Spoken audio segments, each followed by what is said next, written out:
Hi everyone, and welcome to another episode of... On today's episode, we are continuing our lesson on the history of sewing machines. Elias Howe created his sewing machine in 1845.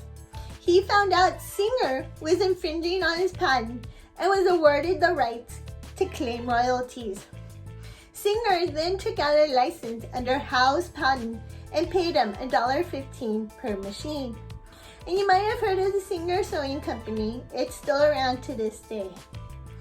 Throughout the 1850s, more and more companies were being formed, which, as you can imagine, might cause a problem. Each suing the others for patent infringement. This caused a patent thicket known as the Sewing Machine Wars. Who would have guessed people were fighting over sewing machines?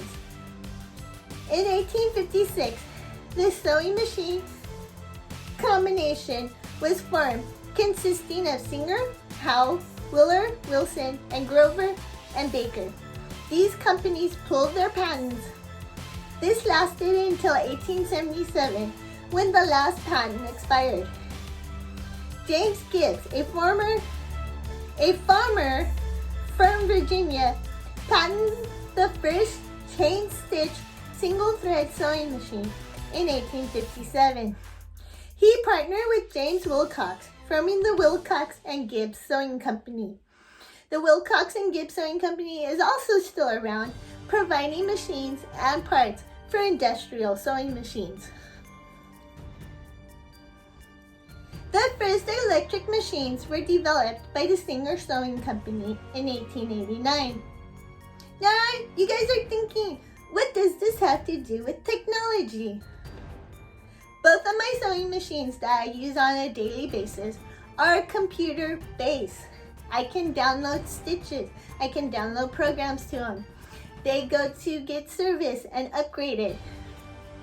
Janome sewing machines were the first to develop a computerized machine for home use in 1979.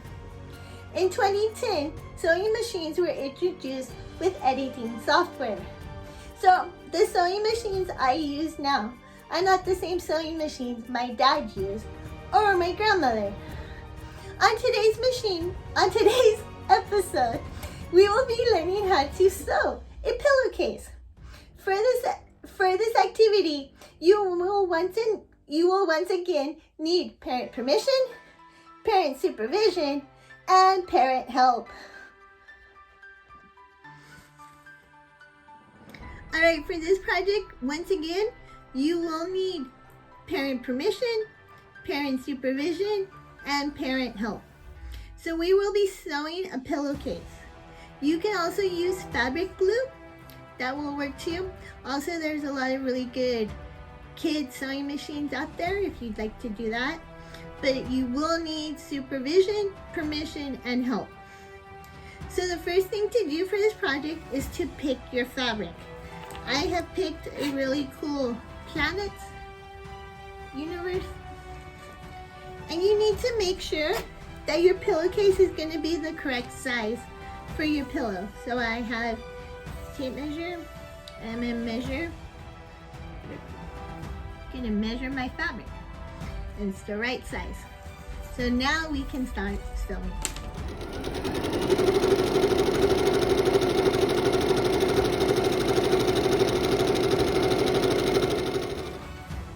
So we have finished sewing the two edges of our pillowcase. We have a seam right here, and we have a seam right here.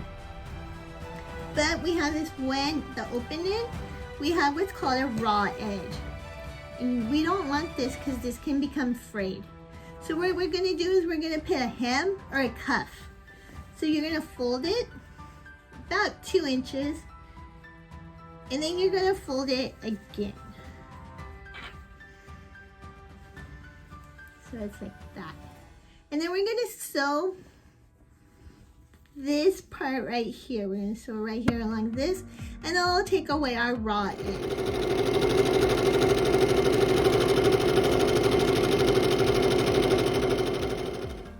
So after we have sewn all the way around and have our cuffs sewn, we're going to turn our pillowcase the correct way. This is inside out, so now we're going to put it the right way.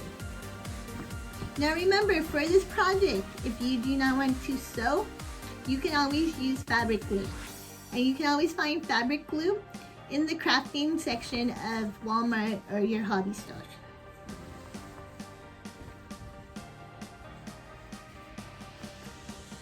So there you go. Now you have a cool pillowcase for when you go to sleep. If you would like to show a picture of your pillowcase to Miss Cathy, please send a picture to the email address up above.